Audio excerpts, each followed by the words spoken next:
દુનિયાની મારી પાસે ડેરીમાંથી મેલડી બહાર નીકળું, એક નહીં બે નહીં પણ 25 ગામનો પલ્લો કાપીને જો હડકાઈ કૂતરી વહી ગઈ હોય અહીંથી જઈ અને હડકાઈ કૂતરીની માથે અસવારી થઈને એને પાછી અહીં લાવી અને તમારા બાળકોના શરીરમાં નીકળતા લોહી છે અહીંયા જો એની જીભેથી ચટાડું નહીં તો જગતમાં હું દગાવડી દે. કચ્છની ધરતીની મારી પાસે એક દિવસ કફરો કાળ સાહેબ પડ્યો. ખાવા ખોરી જાર નો મળે, પીવા પાણી નો મળે, માલઢોર ટપોટપ મંડી ગયા મરવા. એટલે માલધારી ચારણ પોતાની વાંઢને લઈ અને એમને એવો વિચાર કર્યો કે હવે ગુજરાતની સામે નીકળી જાય. ગામડા ફરતા ફરતા ફરતા ફરતા ફરતા આજની તારીખમાં આટકોટ અને રાજકોટની વચ્ચે જે આજનું હરધાર ગામ રહ્યું, હરધાર થી ઉત્તર દિશાની માથે હડમતિયા અને ગોલીડા બે ગામ બાજુ બાજુમાં છે. આવડા ગામના સીમાડાની માથે ચારણોએ પોતાની વાંઢને લઈને આવીને ઉશાળાની આ સીમાડાની માથે ઉતારી.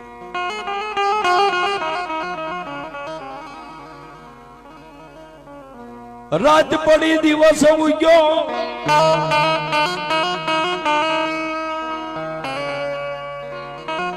રાત પડી ગઈ અને દિવસ સાહેબ ઉગી ગયો.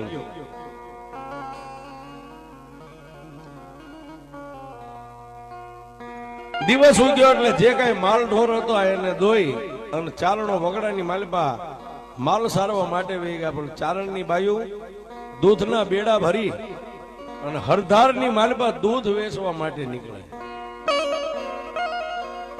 જ્યાં પોતાના ઉસાળો હતો એનાથી અહીંથી રોડક જેટલે આખે થોડેક દૂર એક નાનો એવો બાવળ ને બાવળના થડે નાની એવી માતાજીની એક દેરી છે, 3 ફૂટની દેરી. ચારણની બાયુ ત્યાંથી આમ નીકળે એટલે હાલતા હાલતા બે હાથ જોડીને એમ કે આ દેરીની માલપા જે હોય પીર પેગંબર જતી સતી ઓલિયા ભગવાન માતાજી જે હોય, આ વગડાની માલપા અમારા નાના નાના બાળકોને તમારા ભરોહે મેકીને જાય છે. અમે તો પરદેશી છીએ. આ અમારા બાળ બચ્ચાનું અને અમારા જે ઘર વખરી સામાન છે એનું અમે આવી ત્યાં સુધી ધ્યાન તમારે રાખવું. આટલું કઈ અને હરધારની માલપા દૂધ વેચવા માટે વ્યા જાય. કાયમનો આવો નિયમ થઈ ગયો. દિવસ ઉગે માલ ઢોર દોવાઈ જાય એટલે ચારણો વગડાની માલપા માલ ચારવા વ્યા જાય. બાયુ દૂધ ભરી અને હરધારમાં વેચવા વહી જાય. પણ સાહેબ એક દી ઘટના એવી બની કે હડમતિયા ગામની માલપા એક કૂતરીને હડકવા આવી. મોઢાની માલપાથી લાડુ ઝરે છે અને ગામના માણસો 2-5 માણસો હાથની માલપા લાકડીઓ લઈ અને કૂતરીને મારવા કૂતરીની પાછળ પડ્યા. એટલે કૂતરી ગામના સીમાડા સામે જઈને દોટ મેકી. થોડેક દૂર કૂતરીને મેકીને ગામના માણસો પાછા વળી ગયા. પણ કૂતરી ક્યાં આવી? આજે ચારણોના ઉશાળા પડ્યા હતા, નાના નાના છોકરા બાળકો રમે છે, ત્યાં આવીને 5-7 બાળકોને બટકા ભરી ગયા. બાળકો લોહી લોહાણ થઈ ગયા. ત્યાંથી કૂતરી પછી વગડાની માલપા મંડી ભાગવા. એક બાજુ કૂતરી આમ નીકળી ગઈ છોકરાને બટકા ભરીને, એક બાજુ જે ચારણની બાયુ હતી ખાલી દૂધના વાસણ રહી ગયા છે. આવીને ઉશાળાની માલપા આમ જોયું ને, બાળકો લોહી લોહાણ રો કકાટ હાલે છે. એટલે પોતપોતાની જનેતાએ પોતપોતાના બાળકોને લઈ અને પોતાના ઓઢણેથી જે લોહી નીકળતું જ્યાં બટકા ભર્યા હતા ત્યાં મંડી ગયા સાફ કરવા. અને બાયુ ખોળાની માલપા પોતપોતાના બાળકોને લઈ અને બાયુ પણ મંડી ગઈ રોવા. એટલે એક માલધારી ભરવાડ ખંભે લાકડી છે ને ગામના સીમાડાની માથેથી આમ હાલ્યો આવે. પણ આવી અને એને બાયુને એટલું કીધું કે બેનું રોવો છો હું કામ? કોઈએ કઈ કીધું, કોઈએ માર્યા? કે વીરા અમને મારે કોણ? પણ બાપ અમારા બધા બાળકો લોહી લોહાણ છે. કોઈ જાનવર અમારા બાળકોને બટકા ભરી ગયું છે. એટલે માલધારી ભરવાડે એટલું કીધું કે બેન તમને દુઃખ ન લાગે તો એક વાત કરું કે બોલને ભાઈ શું છે? કે બેન એક હડકાઈ કૂતરી અહીંથી આમ ગઈ, હમણાં હું માલ સારતો ને બાજુમાંથી નીકળી હતી, એનું મોઢું લોયાળું હતું, કદાચ ઈ હડકાઈ કૂતરી તમારા બાળકોને આપડી ગઈ હોય. હા, પોતાના ખોળામાં જે બાળકો હતા બાળકોને ધરતીની માથે આમ નાખી દીધા. અને સાહેબ નેહડાની માલમાંથી 3 ચારણની બાયુ ક્યાં ગઈ? ઓલા ગાંડા બાવળના થડે જે નાની એવી 3 ફૂટની દેરી હતી ને, દેરીની સામે જઈને બાયુ ઊભી રહ્યો. એ કાળા ઓઢણાના શેડામ ખોળા પાથરીને એટલું કહેવા માંડ્યા કે હે ભગવાન, હે માતાજી, હે બાપ, અમે તો એક પરદેશી પંખીડા સહી તારા આશરે પડ્યા હતા ને કાયમ અમે દૂધ વેચવા જઈએ, અમે તને ભલામણ કરીને જાતા.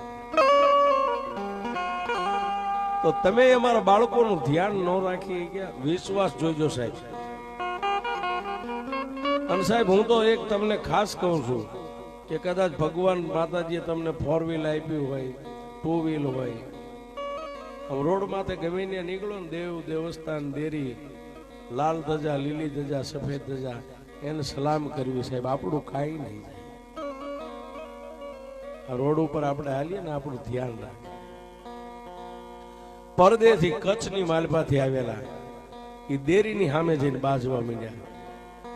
આ દેરીમાં તું ભગવાન હોય, માતાજી હોય, હનુમાન હોય, જે હોય, રામદેવજી મહારાજ હોય, અમારું ક્યાં એ કાંઈ હતું? અમે તો તારા ખોળે પડ્યા છે. અને આ વગડાની માલમાં એમ નામ અમારા છોકરાને રઝળતા મેકીને જાતા હતા. અમે કાયમ તને ભલામણ કરીને જાતા હતા. અમારા બાળકનું તમે ધ્યાન ન રાખી. બાયુ રોવે છે, કકળાટ કરે છે, પણ મેં સાહેબ કીધું ને કે પથ્થર હોય, ત્રિશુલ હોય કે ફળા હોય, એ જડ છે, પણ એમાં તમારો હાકલ પડે જો ચેતન પૂરે જાય તો એ અવાજ આપે. પણ એક બાઈ ગાયું ને ભેંસુની માટે વાઢવા માટેનું જે ખડ વાઢવાનું દાંતેડું હોય ને, એક દાંતેડું લે, એક ચારણની બાઈ પાછળથી આવી. અને ઓલી રોતી હતી દેરીની સામે રહી ઉભી રહી ને, એ બાયુ ને એટલું કીધું કે બાયુ, તમે ચારણ છો? હા બેન, અમે ચારણિયાણીઓ છે, ચારણ છે. આ દેરીની માલમાંથી તમારો જવાબ જોઈ છે કે હા? તો હવે ચારણો જે બાયુ વિધિ કરે ને, લ્યો આ દાંતરડું એની વિધિ કરો એટલે હમણાં આમાંથી બોલશે આમાં કોણ બેઠું છે. અને સાહેબ એક બાઈ આમ કરીને આમ આંસકો બારીને કાપડું ફાડી નહીં. ઓલી બાઈના હાથમાંથી આમ દાંતરડું લઈને પોતાનું જમણું થાન વાઢી અને દેરીની માથે આમ કરીને આમ થાન ને મેકી. બીજી બાઈ કાપડું ફાડીને જમણા સાથેનું થાન આમ વાઢીને બીજી બાઈ દેરી માથે મેક્યું. પણ ત્રીજી બાઈ જ્યાં થાનની માથે આમ દાંતરડું મેકવા જાય ને, ત્યાં દેરીની માલપાથી સાહેબ જવાબ મળ્યો, રવા દે બાઈ, રવા દે. તું ચારણની દીકરી છો, એક લોહીનું ટીપું પડે જો જુનાગઢનું પતન નાગબાઈ કરી નાખતી હોય તો બાપ, હું હાથમાં પતાળમાં વર્ષોથી માતા ઉતરી ગઈ હતી, આજ તમે મને બહાર કાઢી મને જગાડીશ. ખમા કોણ બોલે છે? ચારણની બાયુ એમ કે છે કોણ બોલે છે? એટલે માતા એટલું બોલી, બાપ હું એક વેરડ વગડાની માલપા એક વેડવા વાઘરીની માતા દગાવડી મેલડી બેઠી છું. બેટા પોતપોતાના સ્થાનને લઈને આમ સાથીએ વળગાડી દો ને જો લોહી નીકળતું બંધ કરીને રેણ મારી દઉં તો માતા દગાવડી મેલડી મારી દઉં. લઈ જવા એટલે પોતપોતાના વાઢેલા સ્થાન હતા ચોંટાડી દીધા છે. એક ટીપું લોહી નથી નીકળતું. પછી એમ કીધું બેટા મારી મેલડીના સાનિધ્યમાં થાન વાઢવાની જરૂર શું છે બાપ? માડી અમે તને બીજું તો કાંઈ નતા કહેતા, ખાલી અમારા બાળકો અહીં વગડામાં રઝળતા મેકીને જતા, અમે કાયમ તને ભલામણ કરીને જતા. માડી આજે અમારા બાળકો હડકાઈ કૂતરી આફડી ગઈ, આખા લોહી લોહાણ કર્યા, તું ક્યાં? અને ત્યારે એ માતા મેલડી દગાવડી એટલું બોલી, બેટા ચારણિયાણીઓ હવે એક બાજુ ખાઈ જાઓ. હું આ દુનિયાની મારી પાસે દેરી માંથી મેલડી બહાર નીકળું, એક નહીં બે નહીં પણ 25 ગાવનો પલ્લો કાપીને જો હડકાઈ કૂતરી વહી ગઈ હોય અહીંથી જાય અને હડકાઈ કૂતરીની માથે અસવારી થઈને એને પાછી અહીં લાવી અને તમારા બાળકોના શરીરમાં નીકળતા લોહી છે અહીંયા જો એની જીભેથી ચટાડું નહીં તો જગતમાં હું દગાવડી મેલડી